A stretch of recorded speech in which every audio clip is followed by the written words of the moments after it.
Hey hi everyone, welcome back to my channel. আজকে একটা নতুন রান্নার ভিডিও নিয়ে চলে এসেছি। আজকের ভিডিওটা খুবই সিম্পল ভিডিও, মানে গরমকালের জন্য এটা খুবই ভালো। আজকে রান্না করব আলু পটল দিয়ে চারাপোনা মাছের ঝোল।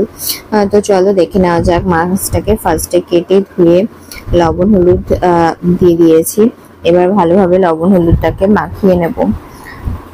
আর এটা গরমকালের জন্য তো ভীষণই ভালো, মানে কি বলবো, মানে গরমকালে একটু পাতলা ঝোল বা এই টাইপের ডাল খেতে খুবই ভালো লাগে। তো সেই হিসেবেই করেছি। তো কড়াইতে তেল দিয়ে তেলটাকে গরম করতে দিয়েছিলাম। তেল ভালোভাবে গরম হয়ে গেলে লবণ হলুদ মাখিয়ে রাখা মাছগুলোকে লাল করে ভেজে নেব, মানে দু সাইডই লাল লাল করে গোল্ডেন কালার হয়ে গেলে ভেজে তুলে নেব। আর এখানে আমি সাইডে আলু আর পটল কেটে নিয়েছি। পটলগুলোকে এরকম ছোট ছোট ভাবে কেটেছি, মানে লম্বাই কেটেছি ছোট ভাবে। আর কড়াইতে আমি দিয়ে দিয়েছি, মানে সেম তেলের মধ্যে, মাছ ভাজা তেলের মধ্যে আমি দিয়ে দিয়েছিলাম কালো জিরে।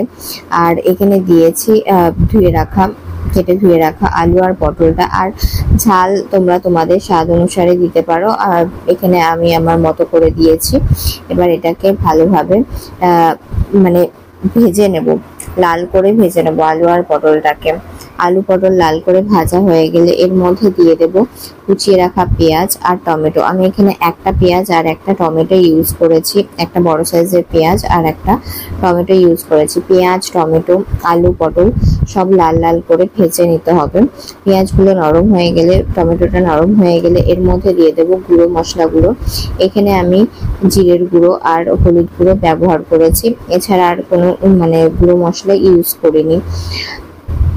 তো জিরের গুঁড়ো আর হলুদ গুঁড়ো দিয়ে ভালোভাবে মিক্স করে নেব। আর তলায় যদি মশলাগুলো লেগে যায় তাহলে সামান্য পরিমাণ জল দিয়ে এটাকে কষিয়ে নিতে পারো। যখন কষানো হয়ে যাবে, তেল ছাড়তে শুরু করবে, তখন এখানে কুচিয়ে রাখা ধনেপাতা ইউজ করতে পারো, বা ধনেপাতা তোমরা স্কিপও করতে পারো। এখানে আমার কাছে ধনেপাতা অ্যাভেলেবেল ছিল, তো আমি দিয়েছি।